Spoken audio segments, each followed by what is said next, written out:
Donc on va étudier par Hadith Rak, Ma'avar Lamed. Il y a marqué, première paracha du Kriyat Shema. Il y a marqué, Vayod Vayom Alashemchim Etzelecha Yom Alevavecha. Donc, et seront ces paroles-là que je t'ordonne aujourd'hui sur ton cœur. Bon, là, on met tout le monde à l'aise, c'est un passage que tout le monde connaît. C'est plus sympa que quand on cite des choses que personne ne connaît, n'est-ce pas? Et bien évidemment, ce qui est très intéressant, c'est quand on va dire des choses que personne ne savait sur quelque chose que tout le monde connaît. C'est ça qui est un peu plus sympathique. Il dit le Rav, Ve'ilou be'parasha shnia, alors que dans la seconde paracha, le mot Ve'ilou est extrêmement important. Ça veut dire par contre, différemment. Dans la deuxième paracha du Shem, marqué Samtem et Devara Alevavchem Valamshechem.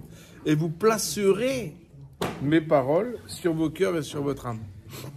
Autrement dit, Yesh kan shinui lashon ben lashon avaya beparasha rishon ben lashon sima parasha shnia.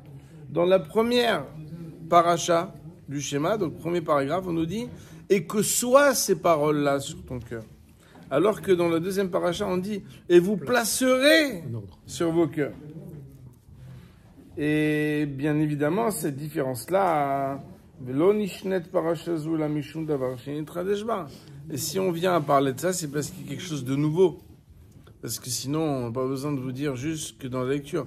Et alors, il faut savoir chez un juif que ça ne se résout pas à dire ça c'est un ordre, ça c'est pas un ordre. On va voir que c'est un tout petit peu plus subtil que ça, bien évidemment, un tout petit peu plus profond.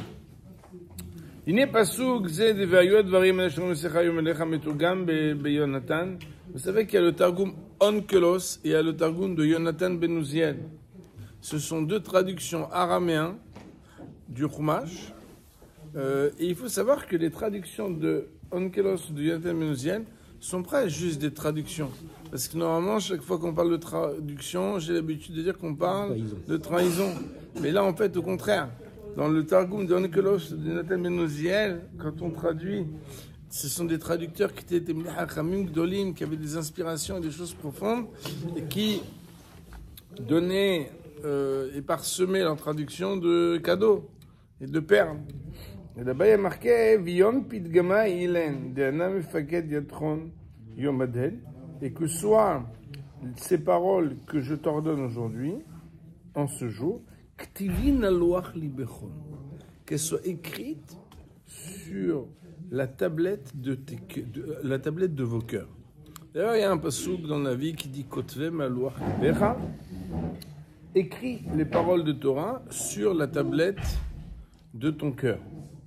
Et alors c'est très intéressant parce qu'il dit le Rav, au Piresho Marana Gris Mibrisk, et le Gris de Brisk, surnommé le Brisk Rob, le Rav de Brisk, il a expliqué Deneemra Beze Mitzvah al-Zechirat Torah, qu'il y a une mitzvah qui est ordonnée ici, c'est de se rappeler de la Torah.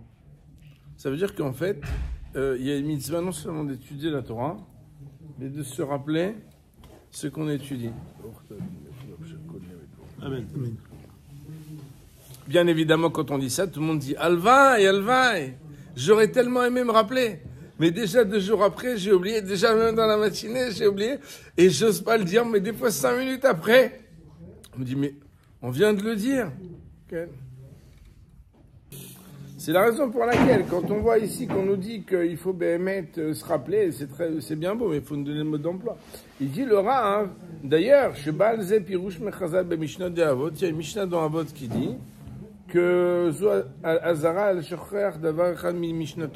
si quelqu'un oublie une chose de son enseignement, le bonhomme, il a une peine gravissime. C'est quelque chose qui va de sa vie. Et voilà que dans Menachot, on nous dit de Over Belav, il transgresse un interdit s'il oublie le gars. Im shachar uba achat sivui ou mitzvat aseh alze shiyu tamid lalevavo. Et donc il y a une mitzvah de la Torah, c'est que les paroles de Torah soient toujours sur ton cœur. Velo shakichem, et qu'il ne les oublie pas. Il faut que ça soit écrit sur ton cœur toujours et que tu ne les oublies pas. Il dit le Rav, si nous parlons d'expérience, l'expérience de l'étude de la Torah, si on essaie d'explorer les chemins qui nous permettent de garder en souvenir ce que nous apprenons, tu es le bienvenu à notre étude, hein, quand tu veux, tu sais. Tu sais que c'est pas sur invitation. Tu sais qu'il y a des Marocains, si on leur envoie pas une carte, ils ne viennent pas. Regarde les Tunisiens. Ah, alors mais oui, mais tu serais déjà joint à nous depuis longtemps. Ah, il regarde Keilou. Il regarde si c'est assez bien pour lui ou pas. Ah, Hazak. Alors, en tout cas, il dit le Rav que quoi?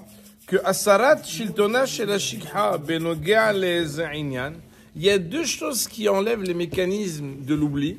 Pour pas parler des mécanismes attentionnels de la mémoire, on va parler des mécanismes de l'oubli, c'est quoi? Bishne Gormim, ça peut dépendre de deux choses. Première chose, Rabotai, tout le monde le sait, Gorem Ehad ou Ribouya Hazara Alotoinyan. C'est multiplier les Hazarot. C'est que quand tu répètes les choses une fois, et une seconde, et une troisième, et une quatrième, etc., ben à la fin, ça rentre, même si tu penses que tu es un peu bouché. Parce que quand quelqu'un fait des hazarot, en général, quand tu as fait 2, 3, 4, 5, 6, 10 fois la même chose, eh bien, ça devient inoubliable. Deuxième chose, donc il dit le Rav Hasheni Omek Aklita Beshari Shona.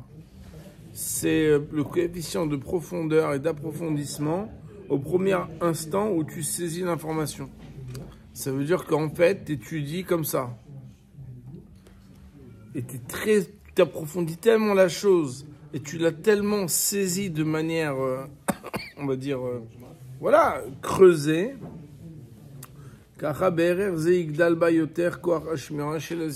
quand tu as beaucoup approfondi un sujet, en général, le souvenir rend l'étude inoubliable.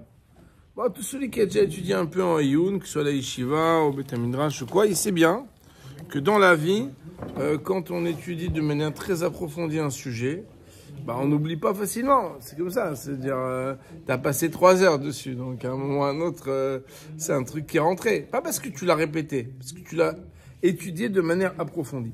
Donc, le Rav, il nous dit, Ve'yidui manu etev, qui kol yideh shanu sofgim likirbeinu mitoch hakara hiyonit b'chashivut to'alta, kimat she'en lo l'sar shel shikra shlita aliyah. On sait bien que quand Béhémet, on a acquis profondément quelque chose parce qu'on s'est fatigué, on a réfléchi, on a repris, c'était dur et on a fait répéter le Rav et on a repris ensemble et on a relu. En fait, sans avoir répété énormément de fois, le fait d'avoir Béhémet fait beaucoup d'efforts pour comprendre, alors ça fait que c'est quasiment impossible d'oublier. Il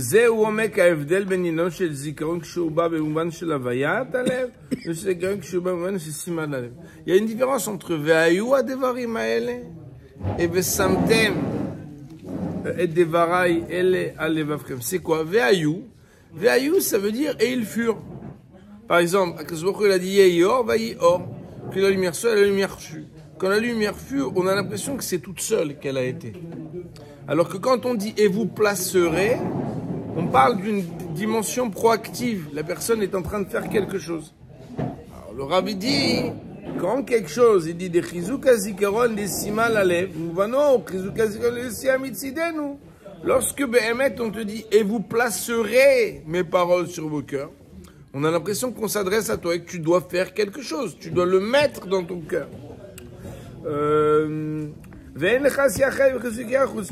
Et comment tu peux faire pour être actif, pour que quelque chose soit dans ton cœur? Tu répètes, c'est ton action qui va transformer ce qui était, arrêtez avec ça, Rabotai, s'il vous plaît, qui était oubliable, pour le rendre inoubliable. Mais par contre, quand quelque chose devient tout seul, quelque chose qui fut inoubliable, qui devint inoubliable, que c'est même si tu veux pas, t'as rien fait, c'est devenu inoubliable, c'est quoi? C'est où, comme c'est quand tu fais des efforts pour approfondir la manière avec laquelle tu vas intégrer. Au moment de l'intégration, tu fais des efforts d'intégration. Et à ce moment-là, depuis le début et depuis le départ, l'intégration en une fois peut se faire de manière tellement profonde que ça devient inoubliable. Vous savez, Rabotai, que donc c'est bien sûr pas par hasard que on évoque ce sujet, c'est parce qu'en fait ce sujet il est lié au Hama la Torah. Rav Dessler, dans le 4e volume où il parle là-bas du Hama, il parle de l'effort, il nous parle du sujet très important, si possible de ne pas bouger la table, le sujet très important de l'effort, il nous dit qu'en fait, l'effort, c'est ce qui fait la différence entre ce qui est à l'intérieur de toi et ce qui reste à l'extérieur de toi, ce qui est à l'intérieur de toi profondément ou ce qui est à l'extérieur de toi, ou bien à l'intérieur de toi très peu profondément. Donne un exemple. Par exemple, si quelqu'un, il a grandi dans une maison où il n'y avait pas la tsniout, ou bien il a grandi dans une maison où il y avait oui la tsniout, ou bien il a grandi dans une maison où on ne dit pas la shonara, ou bien il a grandi dans une maison où il n'y a que du la shonara. Il y a des choses pour lesquelles il ne s'est pas battu. La fille, elle est née, elle avait une jupe longue. Elle a toujours vu sa mère avec des collants, donc il n'y a pas d'histoire. Mais la mère, elle a fait tchouba. Maintenant, la mère, le lien qu'elle a avec la tsniout n'est pas comparable au lien que la fille, elle a avec la tsniout. Pourquoi? Parce que ce qui a été acquis avec effort, c'est quelque chose qui fait partie de toi profondément. Ce qui a été acquis de manière simple, comme une donnée, c'est given, c'est comme ça veut dire que tu n'as pas fait d'effort. Alors à ce moment-là, c'est pas acquis profondément. Mais maintenant, quand tu vois d'apparence, la jupe, elle a la même taille, les collants, c'est les mêmes. Mais ça n'a rien à voir. Pourquoi? Parce que quelque chose qui vient du hamal et quelque chose qui ne vient pas du hamal. De la même manière, si quelqu'un, par exemple, il ne fait pas la shonara, mais en fait, quand tu vois sa famille, tu te dis, purée, t'es un patron. Pourquoi? Tu as passé 10 minutes avec ta famille, ils ont fait des tartines sur toutes les personnes, ils ont distribué les tartines et le gars, il fait, j'arrive 1 minute. Ouais, tu devrais pas parler comme ça. Non, je pense que tu te trompes, c'est quelqu'un de bien, etc. Tu dis purée. Alors qu'il y a d'autres endroits où, à part les livrets Torah, il n'y a rien à table. Donc cette personne-là, quelque part, bien sûr qu'elle garde sa parole. Mais elle garde sa parole pourquoi? Elle n'a jamais été exposée. Quand quelqu'un, il étudie la Torah, il a aussi une relation de ce qu'on appelle l'intégration. L'intégration, c'est la personnalisation de la relation qu'on a aux choses. Est-ce que cette chose, elle fait vraiment partie de moi parce que je l'ai choisie, parce que j'ai fait des efforts pour l'intégrer, ou est-ce que cette chose-là, elle reste superficielle? Chers amis, tout le monde peut comprendre que quand quelqu'un étudie une page de Gemara de manière ponctuelle, en 20 minutes, il écoute un shiur. Si la même Gemara, au lieu de mettre que 20 minutes, il essaie de se poser des questions sur chaque mot pour l'intégrer, les mécanismes attentionnels de sa mémoire vont faire que il va intégrer et préserver à l'intérieur de lui-même de manière beaucoup plus profonde. Et ce qui est beau, c'est que c'est automatique. C'est pas comme Besamtem et Devarayel. Vous comprenez? Bien évidemment, Rabotai, dans les yeshivot, il y a le iyun et il y a la bkiout. Le iyun, c'est quand on étudie de manière approfondie. On se prend la tête sur un sujet à fond. Et la bkiout, c'est lorsque on avance, on tourne les pages, on les reprend et on les retourne. Bien évidemment, chacun d'entre nous, il a des natures. Il y a par exemple des gars qui comprennent même des choses subtiles et profondes, mais qui sont incapables de refaire. Mais en même temps, le gars, il a une très bonne mémoire. Mais tu dis, bon, voilà. Il y a des personnes, par exemple, ils ne peuvent pas approfondir. C'est comme ça que il a fait que le gars, il y a des moments où tu dépasses un petit niveau de... Oulopo, il n'est pas là. En réalité, on doit apprendre à pallier aux problématiques qui sont les nôtres par rapport à notre manière de réfléchir. Mais on a une obligation dans un des modèles ou dans l'autre de faire ce qu'on doit pour ne pas oublier la Torah. Mais non, juste que vous sachiez, ouais, ça sert à quoi, pourquoi, etc. Il faut savoir, j'ai l'habitude de le dire, je le répète, c'est très important. La Torah, c'est l'assurance vie la moins chère et la plus sûre. Pourquoi? La Gemara nous dit dans ce Sota que quand quelqu'un fait une mitzvah, au moment où il fait une mitzvah, il est protégé par la mitzvah. Mais quand il termine la mitzvah, il n'est plus protégé par cette mitzvah. Mais au moment où quelqu'un il a étudié la Torah, non seulement au moment où il a étudié la Torah, mais même quand il a arrêté d'étudier, aux heures où il n'est pas en train d'étudier, la Torah le protège. Comme ça, c'est marqué dans la Gemara. Et les Hachamim, ils expliquent. Mais c'est quoi la différence entre les deux? C'est que la mitzvah, elle est à l'extérieur de toi, alors que la Torah, elle est à l'intérieur de toi. Ça veut dire quoi? C'est-à-dire, un gars, il fait une mitzvah. Il fait une mitzvah avec son corps. Il est l'acteur d'une action. Il a un lien entre l'acteur et l'action au moment où il réalise l'action. Mais au moment où il se déconnecte, il s'est déconnecté, ça y est, il a terminé. Mais lorsque quelqu'un il étudie la Torah, la Torah elle rentre à l'intérieur de l'acteur qui vient. C'est-à-dire que c'est pas une action seulement, c'est une transformation. Et là il faut que je vous dise quelque chose, mon Rav Rabotai. Le Rav Wolbe il a un très très beau chapitre où il explique quelque chose. Il dit que dans la vie, dans la Torah, il y a deux prénoms au nom des Juifs. Il y a Yaakov et Israël. Yaakov, vous savez qu'Avraham, depuis qu'il a été appelé Avraham, on n'a plus le droit de l'appeler Avraham. Mais Yaakov, tantôt on l'appelle Yaakov, tantôt il l'appelait Israël dans la Torah, on le voit, on le sait. Et le Rav, il nous dit que dans le Zohar, on parle de deux niveaux entre Yaakov et Israël. Et de quoi dépendent ces deux niveaux? Il nous dit, le Rav, l'étude Be'amal et l'étude B'lo Amal. Si un homme étudie la Torah avec Amal, avec effort, alors il s'appelle Israël. Si un homme étudie la Torah sans effort, il s'appelle Yaakov. C'est quoi la différence entre les deux? Il dit, le Rav, que c'est quand même surprenant et incroyable que l'étude de la Torah, c'est un livre qui est étudié par les mêmes personnes, quel que soit leur niveau. Normalement, si quelqu'un il est bac plus 5 en mathématiques, en général, son livre, il n'est pas très lisible pour les gars qui sont en seconde. Et d'un autre côté, si tu lui donnes un livre de seconde alors qu'il a, je sais pas, voilà, il est agrégé de mathématiques, en général, il s'ennuie. On n'est pas en train de rigoler là. On veut un truc sérieux, il va pas nous donner des, vous comprenez, des fonctions Ken, comment c'est? Ken, A au carré moins 4A, je veux dire, Ken, moins 4AB, ça veut dire on n'est pas dans des choses... mais la Torah, en réalité, elle se propose, Rabotai, au plus grand ami Racham de la génération, comme à l'ignorant, de la même manière. Bien sûr, il y en a qui vont vous dire, ouais, mais la Gemara, c'est pas accessible à tout le monde. Mais à l'origine, la Gemara, c'est quoi? C'est parce que nous, on est très très loin du compte. Normalement, c'est quoi? C'est quand tu lis les versets de la Torah. Si tu te poses un minimum de questions, tu poses la question des Tanaïm et des Amoraïm, etc. Bon, nous, on n'est pas là-bas parce que malheureusement, à Botaï, voilà, il y en a même qui, je m'excuse de dire ça, parce que je sais que ça peut faire honte à certains, il y en a même qui ne connaissent pas Chumash Rashi. Ça veut dire, c'est la base, quoi. Ça veut dire, c'est normalement un juif, il doit connaître le livre d'Hachem. C'est le minimum. Et si on est en retard, bah, tous les jours on prend une demi-heure et on rattrape. Que la montée du jour avec Rashi, il faut savoir de quoi on parle. Mais non, qu'est-ce qu'on veut dire par là? Il dit le Rav, comment c'est possible qu'un même livre, il soit et pour les gens qui connaissent et pour les gens qui ne connaissent pas? Tu es obligé de dire que la Torah, c'est un livre magique. Magique, ouais, un livre magique. Dans la Torah, il y a une partie qui s'appelle Satoum et une partie qui s'appelle Galia. C'est quoi? Il y a une partie cachée et une partie qui est révélée. La partie révélée, c'est ce que tu comprends direct. La partie cachée, c'est ce que tu ne comprends pas tout de suite. Mais non. Des fois, les gens disent, ouais, mais moi, le cours de Torah, je peux pas parce que je ne comprends pas. En fait, s'il dit ça, c'est que vous ne lui avez pas expliqué ce que c'est la Torah. La Torah, en fait, quel que soit ton niveau, il y a des trucs que tu ne comprends pas. Maintenant, c'est pas qu'il loue un livre tordu pour planter les gens qui étudient. Pas du tout. C'est que c'est un livre divin.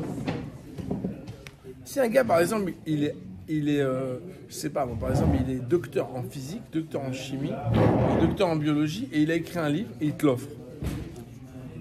Le gars, en général, tu lui dis merci, mais si c'est un livre qui vient d'un gars qui a plusieurs doctorats, il est Moukhtse Mohamed Hisran Kis. Tu le poses dans ta bibliothèque, tu lui dis Blineder, je le mettrai pas à la Gnisa, Blineder, je l'embrasserai pas comme la mezouza, mais ce livre, il me sert à rien parce que je comprends rien. Vous comprenez? Imaginez-vous quelqu'un, il a 10 doctorats. Imaginez-vous ça, Kadosh Baruch Hu, qui a écrit un livre où il y a sa volonté qui est écrite. Mais non, il a écrit dans des mots où l'enfant de 5 ans, Bayomer, il a dit Hachem, El Moshe, à Moshe, les morts. Et en réalité, lui, il a une première vision. Toi, tu as une autre vision. Et le Rav Elioshi, vous êtes ça une vision. On va vous dire le Sev, il a une vision. Et tout le monde étudie la même Torah. La même Mishnah, elle est étudiée au Talmud Torah par un petit gars qui connaît rien. Et par un patron. Petite barbe, grande barbe, très grande barbe, cheveux, pas de cheveux. 20 ans, 50 ans, 70 ans. Les gens, ça fait 50 ans qu'ils sont au collège, ils étudient. Makoré. Et dit le Rav, c'est parce qu'en réalité, comme la Torah, elle est Mina Shamayim, elle reste céleste même quand elle est proposée aux terriens. Ça veut dire quoi? Ça veut dire qu'en réalité, quand tu étudies, il y a deux parties. Il y a une partie que tu comprends tout de suite, il y a une partie que tu comprends pas, et c'est tout le monde. Sauf que ça se passe à un autre niveau. Des fois, les gars, ils disent, ouais, t'as l'air franchement de te débrouiller bien. Hein. Je dis, ouais, entre ce que moi je comprends et ce que toi tu comprends, on est très différents. Mais entre ce que moi je comprends pas et ce que toi tu comprends pas, on est des jumeaux. Ou presque. Parce qu'en réalité, la Torah, elle est Aruka Ma'aretz Midor Haminiyam. Elle est très grande. Et la Gemara dans Sanhedrin, elle nous dit un truc énorme. Elle nous dit, et je le répète souvent parce que je trouve que c'est très très beau de le comprendre, c'est qu'en réalité, quand un homme il étudie la Torah, écoutez bien ce qu'il y a écrit. Nefesh Amel Amlalo, quand quelqu'un il étudie la Torah, lui il se fatigue ici, et il y a marqué sa Torah, elle se fatigue pour lui dans un autre endroit. C'est quoi elle se fatigue pour lui dans un autre endroit? Écoutez bien ce qui est écrit. Si c'était pas écrit dans Rashi, Tzadik Tet Amud Bet dans Sanhedrin, vous auriez pu me dire, mais c'est quoi ce truc bizarre? C'est magnifique. Qu'est-ce qu'il nous dit? Il nous dit qu'en réalité, quand quelqu'un étudie la Torah et qu'il est bloqué, vous avez déjà vu des gars bloqués? Moi, je suis bloqué tous les jours, par exemple.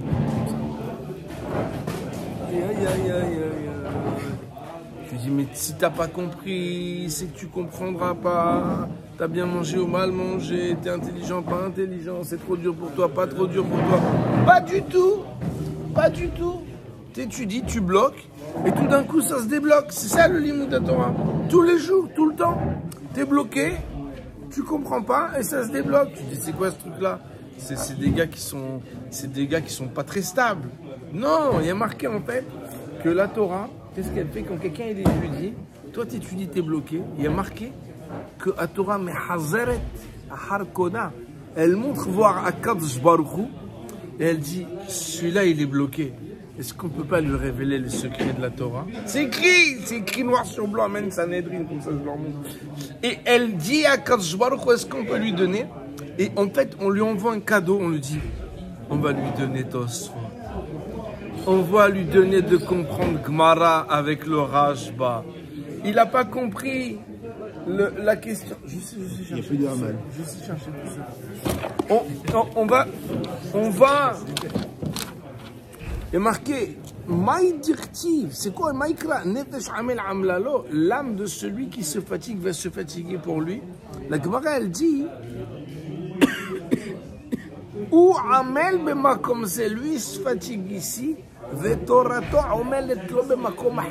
Et sa Torah va se fatiguer pour lui dans un autre endroit. Dit Rashi, Rabotai, c'est exceptionnel ce Rashi.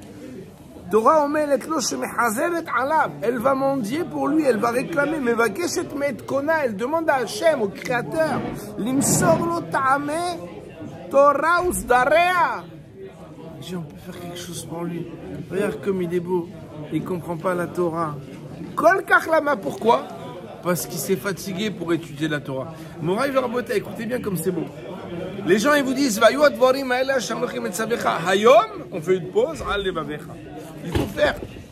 Alors il faut faire en sorte, il faut se comporter. Il faut se comporter avec la Torah comme si c'est une Torah qui tous les jours elle a été donnée. Maintenant vous vous dites ouais c'est de la poésie, on se connecte au Sinaï de 1800 ans. Pas du tout. Ici et maintenant, tout celui qui a déjà étudié pour de vrai, pas le gars qui lit le truc traduit en français avec les commentaires en français et les voisins français qui disent, quand dès que tu bloques, tu dis, tu peux m'expliquer, tu te fatigues. La bouteille, on peut pas manger un chewing-gum que quelqu'un l'a déjà mâché, c'est dégoûtant. C'est dégoûtant. Tiens, vas-y. Ça, on met pour un bébé, la mère, elle mâche la banane, parce qu'on n'a pas le problème. Et encore, aujourd'hui, on fait comme ça avec un... Vous comprenez? Ça veut dire... Mais ça se fait pas.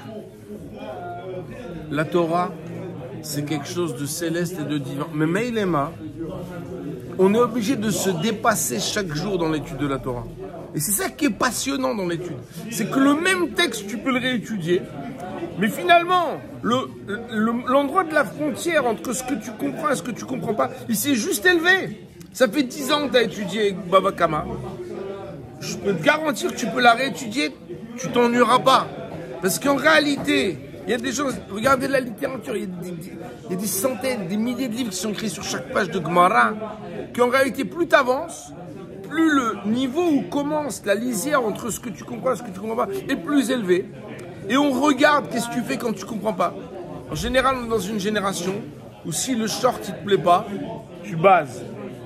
Là, on dit voilà, ça te plaît pas. Pourquoi ça te plaît pas? La Gemara, l'étude, en général, ça peut être très antipathique. Pourquoi? Parce que c'est très difficile. Parce que tu dis, oh là là, si j'ai compris, j'ai une question énorme. Alors je préfère dire que j'ai pas compris. Qu'est-ce qu'on fait? On regarde une traduction, on demande à un ami, Vézéo. Non. Si c'est un mot de vocabulaire que tu ne peux pas traduire, bien sûr, il faut le demander. Mais chaque chose qui dépend d'une révélation, on vit la révélation du Sinaï chaque jour et chaque moment qu'on étudie la Torah. Et ça, c'est quelque chose, Rabotaï, que ça n'existe dans aucun domaine dans le Olam. Un homme qui étudie la Torah, la définition, c'est qu'il lâche pas l'affaire. Ça veut dire qu'il lâche pas l'affaire. Parce qu'il a compris que l'affaire, elle n'est pas dans ses mains. Dans le travail, des fois, le gars, il pense que c'est un patron. Il peut penser que c'est un patron. Mais dans la Torah, tu peux pas penser. Parce qu'en fait, quand tu étudies, chaque jour, tu te rends compte que c'est un truc de fou. Tu dis, mais c'est pas possible.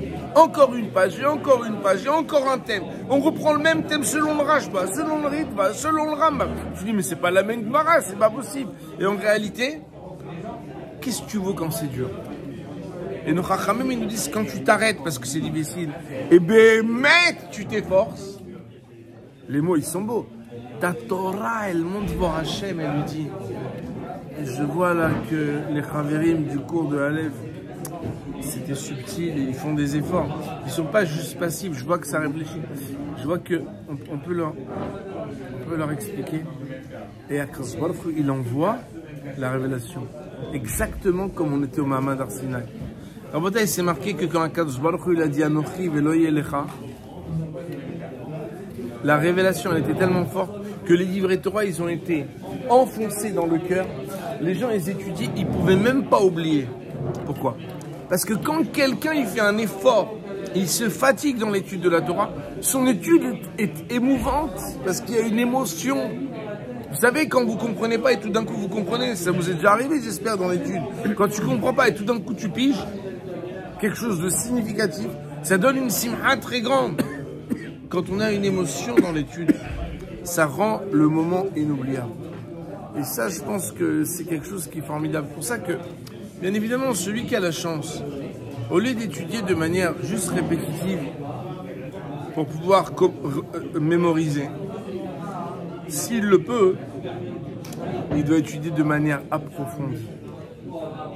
Parce que quand on approfondit quelque chose, on n'oublie jamais ce qui s'est passé. Donc, on va dire pour aujourd'hui, Baruch Hanei Olam, Amen ve Amen.